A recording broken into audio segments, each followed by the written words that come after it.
السلام علیکم، میں ہوں آپ کی میزبان رمائزہ اظہر اور آپ دیکھ رہے ہیں رمضان المبارک کا خصوصی پروگرام سلام رمضان۔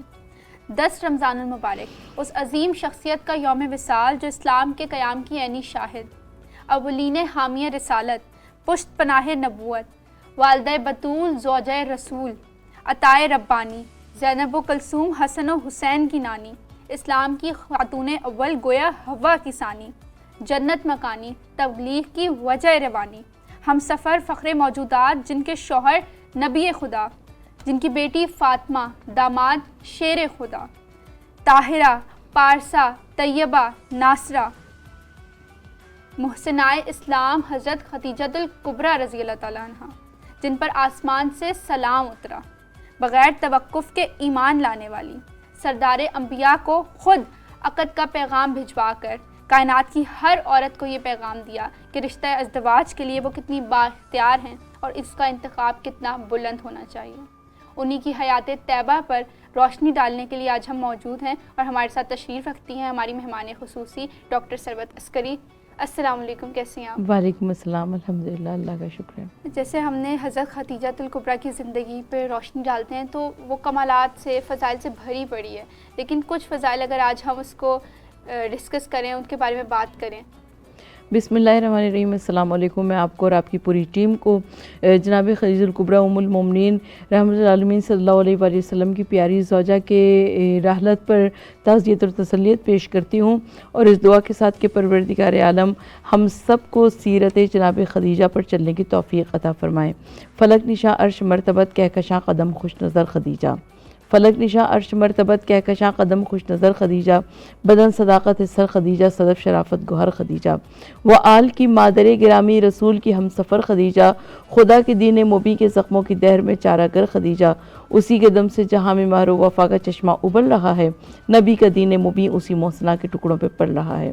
سنو اسی نے کیا مرتب نساء کا دستور حکمرانی۔ آج ہماری بیٹیاں اور ہماری بہنیں رول ماڈل کی تلاش میں کہاں کہاں جایا کرتی ہیں، مگر رول ماڈل تو ہمارے پاس اسلام کی تاریخ میں خود موجود ہیں۔ سنو اسی نے کیا مرتب نساء کا دستور حکمرانی، بڑے سلیقے سے کر گئی ہے رزق رسالت کی 5 بانی، ثواب دی اس کی تربیت نے کچھ اس طرح کی نوجوانی، پیمبری خود پکار اٹھی تیرا کرم تیری مہربانی۔ یقیناً شہزادی جناب فاطمہ الزہرا سلام اللہ علیہا کی مادر گرامی ام المومنین ملکۃ العرب خدیجۃ الکبریٰ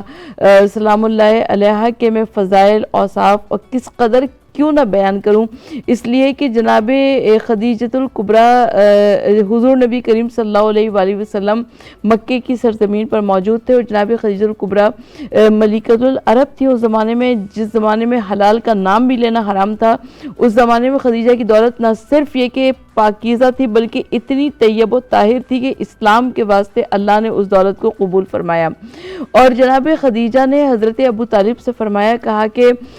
اچھا جناب خدیجہ کیونکہ عورت تھیں، وہ اپنے تجارتی قافلوں کے ساتھ جا نہیں سکتی تھیں، اچھا اور زمانے میں جو تاجر جایا کرتے تھے ان کا طریقہ کار کچھ یوں تھا، یہ کیونکہ اس زمانے بڑے بڑے بازار لگا کرتے تھے، تو جیسے عکاس وغیرہ، تو تاجر جب جایا کرتے تھے تو وہ آگے اپنا سامان رکھ لیا کرتے تھے، پیچھے جو ان کو بھیجا کرتا تھا اس کا سامان رکھ لیا کرتے تھے۔ اب ظاہر ہے پہلے جب فروخت ہوگی تو آگے کے سامان کی فروخت ہوگی۔ تو جناب خدیجہ الکبریٰ نہ صرف کہ خود طاہرہ تھی بلکہ آپ کی نگاہ انتخاب بھی انہی لوگوں پہ پڑتی تھی جو کہ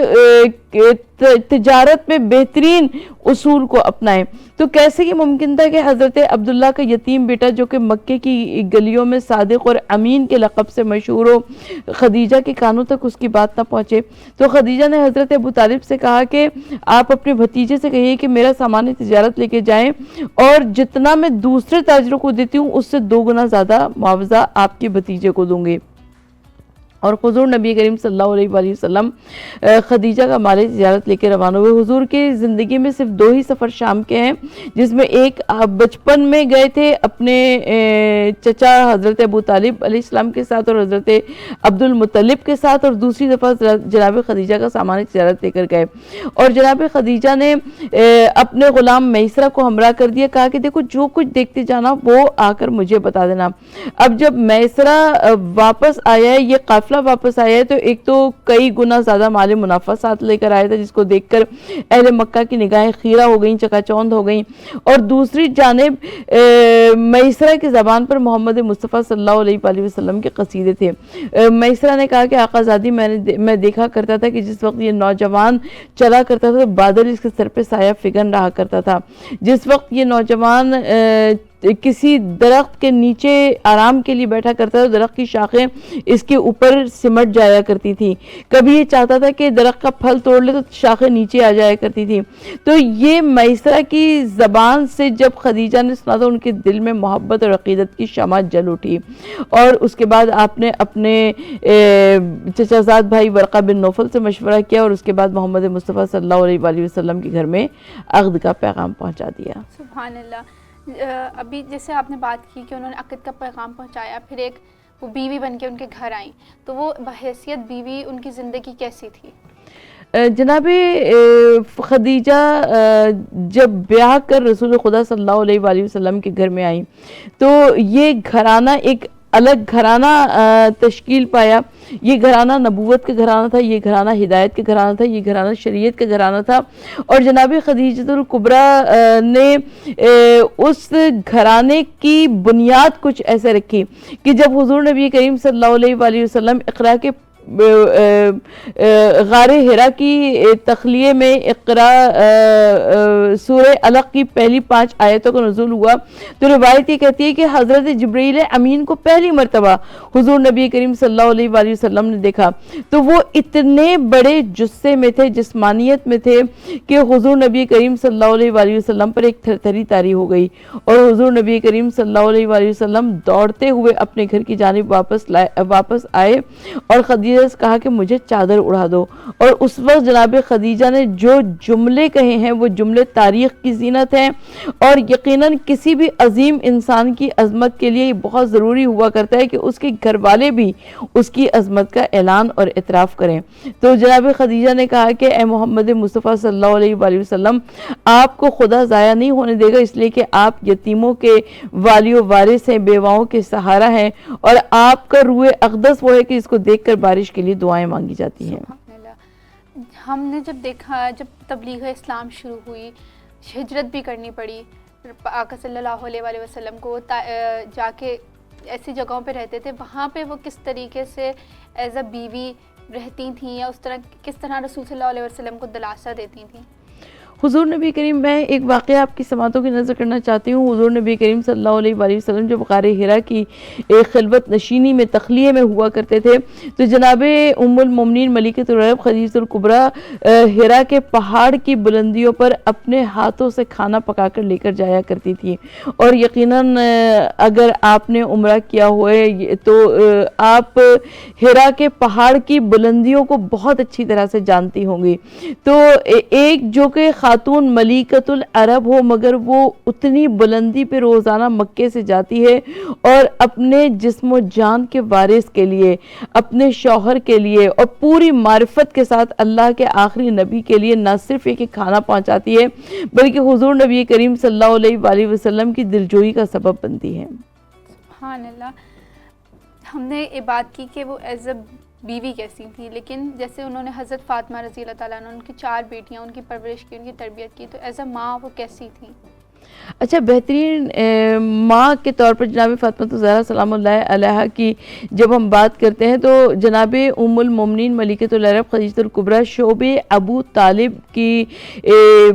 سختیاں برداشت نہ کر سکیں، اور روایت یہ کہتی ہے کہ حضرت خدیجہ کی رحلت ہو گئی، اور جب حضرت خدیجہ کی رحلت ہوئی تو آپ نے 2 وصیتیں کی ہیں۔ ایک وصیت اپنے محبوب شوہر یعنی حضور نبی کریم صلی اللہ علیہ وآلہ وسلم سے فرمائی ہے، اور دوسری اپنی پیاری بیٹی فاطمہ الزہرا سلام اللہ علیہا سے فرمائی ہے۔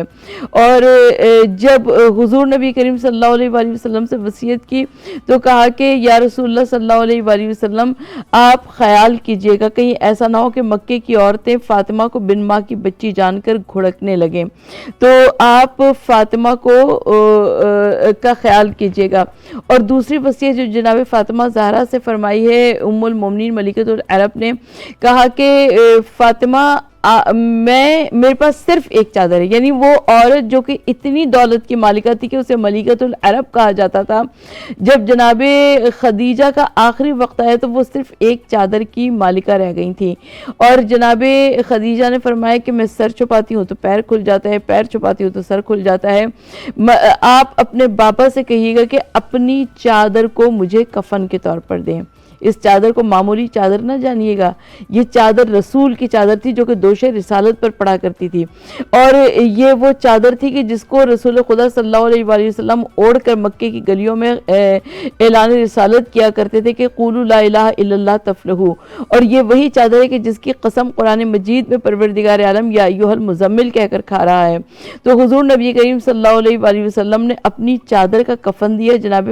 خدیجہ الکبریٰ کو, مگر اس سے پہلے کہ وہ کفن پہن کر جناب خدیجہ الکبریٰ جنت المعلی نامی قبرستان میں پیوند زمین ہو جاتی کہ آسمان سے جبرائیل امین آئے, بات تحفہ درود و سلام کیا ہے, کہا کہ خدیجہ کے احسانات کا بدلہ پروردگار عالم فرما رہا ہے کہ ہم کیا ادا کر سکتے ہیں, لیکن خدیجہ کے لیے ہم نے جنت کا کفن بھجوایا ہے. تو ایک بہشتی کفن لے کر اور دوسرا حضور نبی کریم صلی اللہ علیہ وآلہ وسلم کی ردائے مبارک کا کفن لے کر خدیجہ الکبریٰ جنت المعلی نامی قبرستان میں پیوند زمین ہو گئی, اور جاتے جاتے